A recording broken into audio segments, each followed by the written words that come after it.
এখন আমরা অর্গাননে তোমাদের পড়াবো 71, 72 আর 73, 71, 72, 73 অর্গানন থেকে। এই যেটা এখন বলবো এটা কিন্তু আমি তোমাদের কতদিন আগেই পড়িয়েছি, ডিজিজ ক্লাসিফিকেশনের মধ্যে আলোচনা করা আছে, আমার মনে হয় ভিডিও করে লোডও করা আছে। রোগের শ্রেণীবিন্যাস, রোগের নামকরণের উপরে অ্যালোপ্যাথরা শ্রেণীবিন্যাস করে, ওরা সেই বুঝে মেডিসিন চয়েস করে। আমাদের রোগের শ্রেণীবিন্যাস করতে হবে, মানে রোগের নামকরণের উপরে শ্রেণীবিন্যাস হয় না। তার কারণ আমাদের কারো হেজ কলেরাতেও কাজ করে, কারো হেজ গ্যাংগ্রিনেও কাজ করে, কারো হেজ হাঁপানিতেও কাজ করে। তাহলে আমাদের ক্ষেত্রটা, রোগীর যে ক্ষেত্র, সেই ক্ষেত্রটা শ্রেণী, রোগীর শ্রেণীবিন্যাস, রোগের শ্রেণীবিন্যাস, এটাই আমাদের গুরুত্বপূর্ণ। রোগের নামকরণের বিন্যাস আমাদের দরকার নেই। লাইকোপোডিয়ামও ক্যান্সারের উপরে ব্যবহার হয়, আবার লাইকোপোডিয়াম এক্সিমার উপরেও ব্যবহার হয়। লাইকোপোডিয়াম লিভার বড় হলে ব্যবহার হয়, লাইকোপোডিয়াম পেটে জল জমলে অ্যাসাইটিস উদরি হলে ব্যবহার হয়, আবার অম্বল হলে ব্যবহার হয়। তাহলে এই যে রোগের শ্রেণীবিন্যাস হোমিওপ্যাথিতে এক ধরনের, অ্যালোপ্যাথিদের কাছে আর এক রকম, বুঝে গেল? তাহলে ওরা কিছু কমন সিমটমস দিয়ে একটা নামকরণ করা হয়।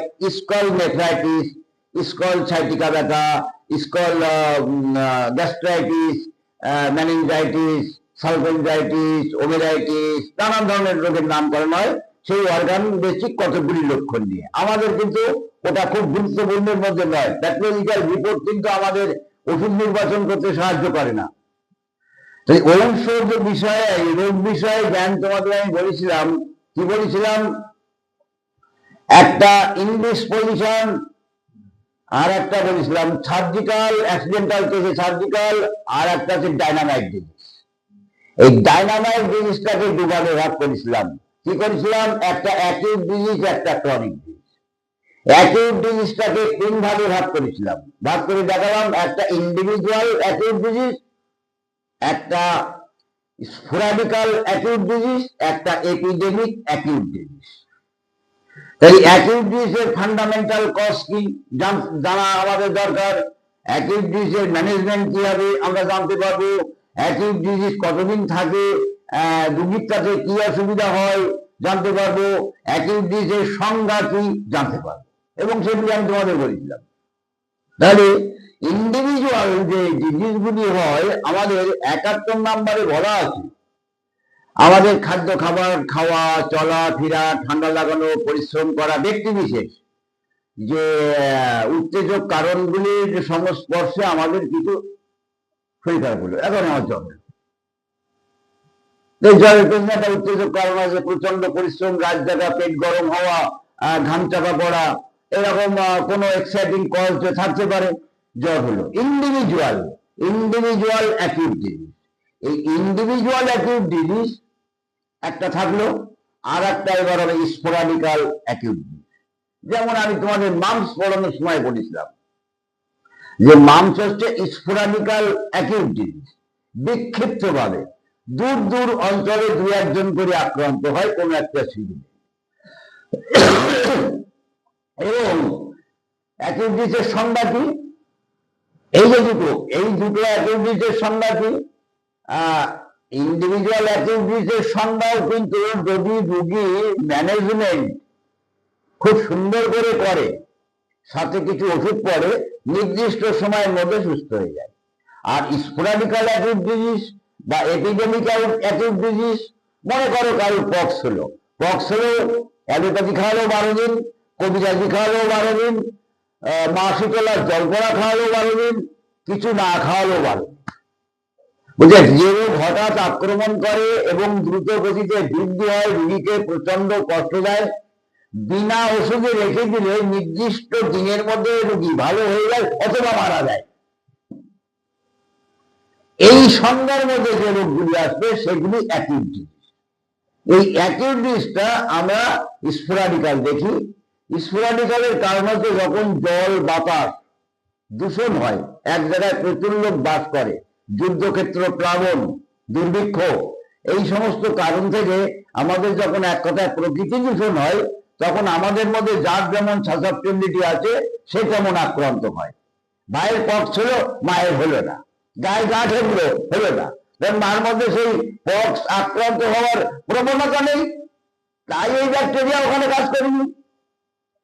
এইভাবে ছড়িয়ে ছিটিয়ে যে রোগগুলি হয় সেগুলিকে স্পোরাডিক্যাল অ্যাকিউট ডিজিজ বলে। নির্দিষ্ট দিনের মধ্যে আরোগ্য হয়ে যায়। আমরা ওষুধ দিয়ে কি করি? তার রোগ জ্বালা যন্ত্রণা কষ্টগুলি অবদমিত করি। তাই বলে এই নয় যে 12 দিনের পক্স আমার ওষুধে 2 দিনে ভালো হয়ে যাবে, এমন নয় যে 12 দিনের পক্স অ্যালোপ্যাথি ওষুধ খাওয়ালে 48 ঘন্টায় একদম আরোগ্য হয়ে গেল। অ্যালোপ্যাথি তাড়াতাড়ি সারবে, স্যার না, হয় না। মেয়াদি সম্পন্ন রোগগুলিকে অ্যাকিউট ডিজিজ বলে, বুঝা গেল? এবং ছড়িয়ে ছিটিয়ে যেগুলি হয় সেগুলি অ্যাকিউট ডিজিজ। আর যেটা epidemic, corona, dengue, Calcutta fever, Darjeeling fever, Chittagong fever, যদি তোমরা ইতিহাস ঘাটো তা ওই রকম 100 বছর ধরে তোমরা স্কারভি রোগ, এইরকম ধরনের প্লেগ, এই ধরনের এক এক অঞ্চল ব্যাপী একদম মহামারী, মানে 10 জনের মধ্যে 5 জন আক্রান্ত হয়ে যাচ্ছে। কনজাংটিভাইটিস, সেই জয় বাংলা হয়েছিল চোখে, হ্যাঁ, সব আক্রান্ত। এই যে যখন মহামারী রূপ ধারণ করে, মানে 10 জনের মধ্যে 5-7 জনই আক্রান্ত হয়। এশিয়াটিক কলেরা, যখন ভাইরাল ব্যাকটেরিয়া ওরা বের করতে পারে না, তখন স্থানের উপরে নাম করে রোগের নামকরণ করা হয়। Siliguri fever, Calcutta fever, viral bacteria আবিষ্কার করতে পারবে, তাই অমন নাম দিয়ে দিল। কিন্তু ওটা আমাদের দিয়ে যাবে না, আমাদের লক্ষণ করোনা। এই করোনা হোক আর মরোনা হোক, ওই আমার কাজ নেই। রুগীর মধ্যে লক্ষণ কি? ডেঙ্গু, রুগীর মধ্যে লক্ষণ কি? ওটা আমাদের যথেষ্ট। চিকুনগুনিয়া, রুগীর মধ্যে লক্ষণ কি? ওই চিকুনগুনিয়ার সময় আমি অন্তত সরকার 90টা রুগী ট্রিটমেন্ট করেছি ইউপেনেরিয়াম পারফুলিয়েটাম দিয়ে 3 দিনে। তো এইবার কথা হচ্ছে, এই যে তরুণ রোগ বিষয়ে জ্ঞান, ইন্ডিভিজুয়াল কেস কোনগুলি, স্পোরাডিক্যাল কেস কোনগুলি, এপিডেমিক কেস কোনগুলি, এদের ম্যানেজমেন্ট কেমন হবে, এদের ওষুধগুলি কোন জাতীয় ওষুধ হবে, এগুলি সম্পর্কে একটা আমাদের বড় ধারণা রাখতে হয়। এদের কেস রেকর্ডের জন্য কি কি জানতে হয়, কি কষ্ট হচ্ছে, মডালিটিস কি, আর কেন হলো। কেন হলো এপিডেমিক ডিজিজে কিন্তু জানা যাবে না, সবার তো হচ্ছে। স্পোরাডিক্যাল ডিজিজে জানা যাবে না, ওই ইন্ডিভিজুয়াল ডিজিজে জানা যাবে যে আমি প্রচন্ড পরিশ্রম করলাম, রাত্রি জাগরণ করেছে 2 দিন, ওই জন্য আমার মনে হয় হতে পারে, একটা ধারণা। কিন্তু এপিডেমিক বা স্পোরাডিক্যাল ডিজিজে কিন্তু ওই কারণের উপরেও কোনো গুরুত্ব হবে না। কি হবে সেখানে? আত্ম অনুভূত হ্রাদ বৃদ্ধিযুক্ত কষ্ট, কি কষ্ট হচ্ছে, কি অনুভব করছো, আর কিসে আরাম পাচ্ছ, কিসে আরাম পাচ্ছ না, বৃদ্ধি হচ্ছে, কষ্ট বাড়ছে। এই 3টে কথা জানতে পারলে তরুণ রোগ, স্পোরাডিক্যাল হোক আর এপিডেমিক হোক বা ইন্ডিভিজুয়াল হোক, এক কথায় মেডিসিন চয়েস করে ব্যবহার করে দাও, রোগের নামকরণের যাওয়ার দরকার নেই। সেই মরোনা হোক আর করোনা হোক, ডেঙ্গু হোক আর ওই চিকুনগুনিয়া হোক, বুঝে গেল, কলেরা হোক আর ডায়রিয়া হোক। এই বিষয়ে আমাদের একটা জ্ঞান কিন্তু খুব সুন্দর রাখতে হবে। আমার কাছে যে পেশেন্টটা আসলো এই ধরনের, এই অবস্থায় দাঁড়িয়ে আছে, মানে ডিজিজ ক্লাসিফিকেশনে রোগের যে শ্রেণী বিন্যাস করা আছে তাতে এই জায়গাটায় দাঁড়িয়ে আছে। এর ম্যানেজমেন্ট কি হবে, এটা কি জিজ্ঞাসা করতে হবে, কোন জাতীয় ওষুধগুলি দেবো, কি ভাবে কেসটা রেকর্ড করবো, হয়ে গেল ট্রিটমেন্ট, হয়ে গেল। তাহলে এইভাবে আমরা তরুণ রোগ বিষয় জ্ঞান, আর একটা থাকছে পুরাতন রোগ বিষয় জ্ঞান। আমি পুরাতন রোগ বিষয় জ্ঞান যদি বলি, তাহলে পুরাতন রোগ বিষয় জ্ঞান কিন্তু আমি এখানে একটা টার্ম দিচ্ছি, পরবর্তী চ্যাপ্টারে এবার বলবো। আমাদের জীবনী শক্তি যখন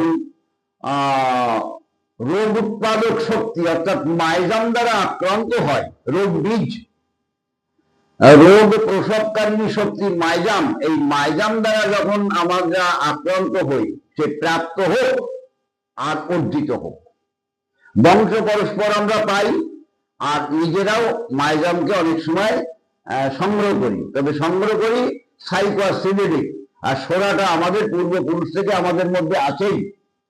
তাহলে এই মাইজমেটিক ডিজিজ অর্থাৎ যে রোগগুলি নির্দিষ্ট কোনো টাইম টেবিল নেই, সেটা 3 দিনের রোগ হলো ক্রনিক ডিজিজ, 3 বছরের হলো ক্রনিক ডিজিজ, 3 মাসের হলো ক্রনিক ডিজিজ, ও 13 বছরের হলো ক্রনিক ডিজিজ।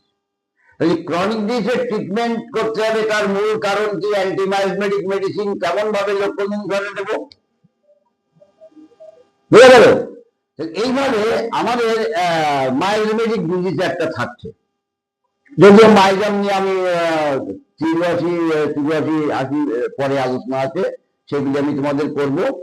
এইবার পুরাতন রোগ বিষয়ে জ্ঞান, তরুণ রোগ বিষয়ে জ্ঞান, অর্থাৎ নির্দিষ্ট দিনের মধ্যে আরোগ্য হয় একটা মেয়াদি সম্পন্ন রোগ, যেগুলি মেয়াদ নেই সেগুলি ক্রনিক। সহজে এইবার ক্রনিক ডিজিজের মধ্যে কিন্তু আর একটা ভাগ আছে। আমি তোমাদের ক্রনিক ডিজিজে দেখলাম অ্যাকিউট ডিজিজ এবং ক্রনিক ডিজিজ। ক্রনিক ডিজিজ 2 রকম, একটা মাইজমেটিক ক্রনিক ডিজিজ আর একটা আর্টিফিশিয়াল ক্রনিক ডিজিজ। মাইজমেটিক ক্রনিক ডিজিজের কথা আমি তোমাদের একটু বললাম। এইবার আমি বলবো artificial chronic disease. Artificial chronic disease শব্দের অর্থ হচ্ছে ওষুধ খেতে খেতে রোগ, তা সে কি অ্যালোপ্যাথি হোক আর কি হোমিওপ্যাথি হোক, অর্থাৎ ডিসিমিলিয়ার পদ্ধতিতে ওষুধ প্রয়োগ যদি কন্টিনিউয়াসলি করা হয়, তাহলে যে রোগটার জন্য ডাক্তারখানায় এসছিল সেটা তো আছেই, আর তা বাদে নতুন নতুন রোগের সূচনা তার মধ্যে দেখা দেবে। আর্টিফিশিয়াল ক্রনিক ডিজিজ, কৃত্রিম। এই কৃত্রিম রোগ নিয়ে আমি 74 আর 75 বলবো। এদের আরোগ্য কেমন করা যায় বা কেমন করা যায় না এই বিষয়ে নিয়ে বলবো। তাহলে তরুণ রোগ বিষয়ে যে জ্ঞানটা সেটা আমি তোমাদের বললাম, আর তরুণ রোগ কাকে বলে বা পুরাতন রোগ কাকে বলে সেটাও বললাম। এবার পুরাতন রোগের যে দুটো ভাগ, আর্টিফিশিয়াল ক্রনিক ডিজিজ আর মাইজমেটিক ক্রনিক ডিজিজ। তাহলে আর্টিফিশিয়াল ক্রনিক ডিজিজটা বলে গিয়ে তারপর মাইজমেটিক ক্রনিক ডিজিজটা বলবো। যদিও এই নিয়ে আমার আগে কিন্তু এপিসোডগুলি করা আছে, ভিডিও করা আছে, তোমাদের পড়ানো আছে এবং ভিডিওগুলি আছে, তোমরা আবার দেখে নিবা। থাক এই পর্যন্ত।